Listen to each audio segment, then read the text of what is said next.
here. I just found out last night that a friend of mine, a good friend of mine, she's been a friend of mine for over 50 years, but we became estranged because I moved to the suburbs. You know, we both got married, had kids, shit happens, and I just found out that, well, she has three boys and a girl, and this is a shout out to Kathy Murphy. Her son Joseph died not that long ago, and she's grieving for him. And now, just a couple months ago, her husband died. The love of her life. She has loved this man since she was 15 years old. I remember. I remember that's all she talked about was him, him, him. And at first he didn't want any parts of her for whatever reason. But then he came down to earth and they got married and they had three beautiful boys and a gorgeous girl. Oh my god, is she beautiful. But I was raised Catholic, just like Kathy was. Catholic Church, holy name.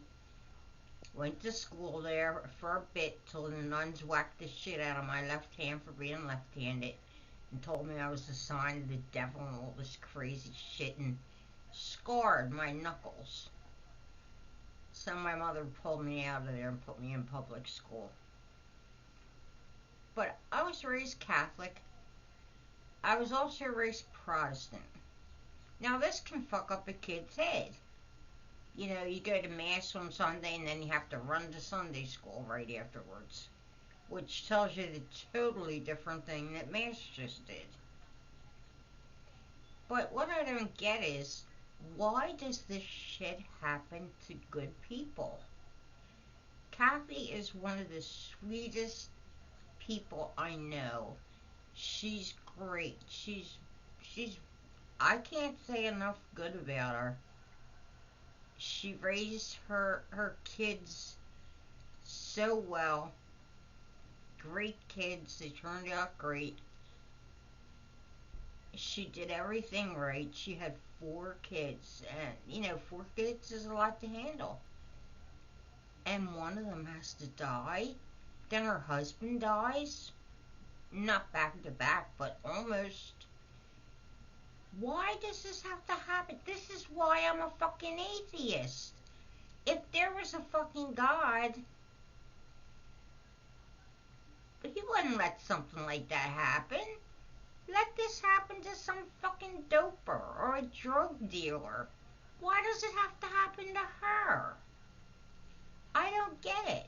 There's no fucking God, because if there was, this would not have happened to her.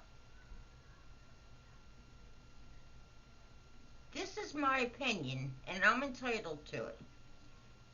You can say whatever you want. If you believe in God, good for you. I don't. Not anymore. I mean, when I was a kid, I did, till they scared the living shit out of me about it. You know, going to mass. Oh, you have to go to confession. Oh, you you did a mortal sin, a venial sin, of this, of that. Say Hail Marys. I can recite every one of those fucking prayers like it was written on my hand. That's how well I know them from doing them over and over. But I just want to give Kathy a big shout out. Kathy, you're a strong woman to go through this. I don't know how you're doing it. I don't know how you're dealing with it, honey. I really don't. I don't know how I would handle it. Life goes on. It has to go on. But I just don't understand it. maybe somebody out there in YouTube land can explain it to me. Why bad shit happens to the good people all the time and not the fucking bad people, like the murderers. Why couldn't it be a murderer's kid who died or spouse died too? Why did it have to be a good person? That's all I have to say. Hi, Kath. I sent you something, a little happy mail. I hope. I can't console you. There's nothing I could say that would take away the pain of losing your child and your husband. Nothing I could say. So I just sent you some happy mail. I hope that will distract you for a few minutes at least. Love you, Kat. Bye.